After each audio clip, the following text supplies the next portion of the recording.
Hey, curious minds, ready to turn your questions into knowledge? Let's dive in. To get design ideas, start by seeking inspiration from platforms such as Pinterest, Behance, and Dribbble. These sites are treasure troves for design concepts across various fields. Additionally, staying updated with design blogs and magazines can provide emerging trends and techniques. Participating in design communities can also offer unique insights and feedback on your work. Remember, experimentation and practice are key. Combine different elements, play with colors, and don't be afraid to take risks.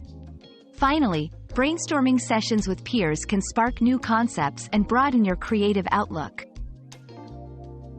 We've quenched today's curiosity, but there's always more to learn. Keep the curiosity alive by subscribing and joining us for our next adventure.